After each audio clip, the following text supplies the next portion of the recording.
Assalamualaikum warahmatullahi wabarakatuh. Halo teman-teman semuanya, kami dari kelompok 1 kelas B2 yang beranggotakan Gede Agus Wiliawan, Fitroh Kamila, dan Hilmi Renaldi Wicaksana. Pada kesempatan kali ini, kami akan menampilkan video mengenai role model tokoh berakhlak Bapak B.J. Habibie. Bapak B.J. Habibie yang memiliki nama lengkap Baharudin Jusuf Habibie merupakan Presiden Republik Indonesia yang ketiga.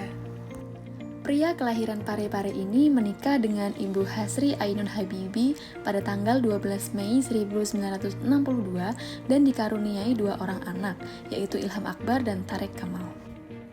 Terdapat nilai-nilai berakhlak dari sosok B.J. Habibie. Yang pertama, nilai berorientasi pelayanan. Presiden ketiga Indonesia ini mendorong terciptanya pemerintah yang lebih terbuka dan transparan. Beliau memberikan kebebasan pers yang lebih luas dan mengizinkan penyiaran berita yang lebih independen, sehingga dapat memberikan pelayanan informasi yang lebih baik kepada masyarakat. Hal ini termasuk ke dalam salah satu indikator berorientasi pelayanan, memahami dan memenuhi kebutuhan masyarakat. Nilai kedua adalah nilai akuntabel. Sebagai presiden, suami dari Ainun ini melakukan tugas dengan jujur, bertanggung jawab, cermat, disiplin, dan berintegritas tinggi. Terlihat saat terjadi krisis moneter, Habibie menghadapi tantangan besar sebagai seorang presiden yang berlatar belakang teknokrat. Meskipun kebijakan yang diambilnya tidak selalu populer, upayanya dalam mengatasi krisis dan memulihkan perekonomian Indonesia mendapat pengakuan internasional. Yang ketiga yaitu nilai kompeten. Sebelum menjadi presiden, Habibie menjabat sebagai direktur teknik di perusahaan pesawat Jerman. Pengalaman ini memberinya pemahaman yang mendalam tentang manajemen industri pesawat terbang dan hubungan internasional dalam industri tersebut. Setelah pulang ke Indonesia, ia menjadi Presiden Direktur PT Dirgantara Indonesia. Beliau berperan penting dalam pengembangan dan produksi pesawat terbang nasional. Yang keempat, yaitu nilai harmonis. Habibie dikenal karena pendekatannya yang terbuka dan dialogis terhadap berbagai kelompok masyarakat dan partai politik. Beliau menghargai setiap orang apapun latar belakangnya. Terlihat beliau berusaha membangun kesepahaman, mengedepankan keadilan sosial, dan menghormati keragaman budaya dan agama di Indonesia. Yang kelima, nilai loyal.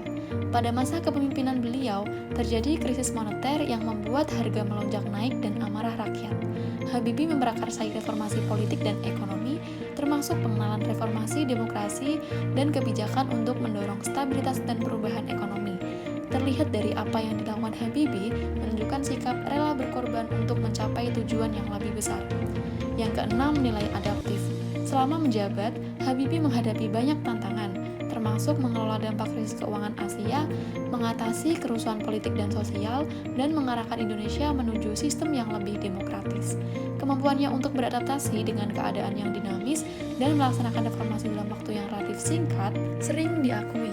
Perilaku ini sejalan dengan salah satu indikator nilai adaptif, cepat menyesuaikan diri untuk menjadi lebih baik.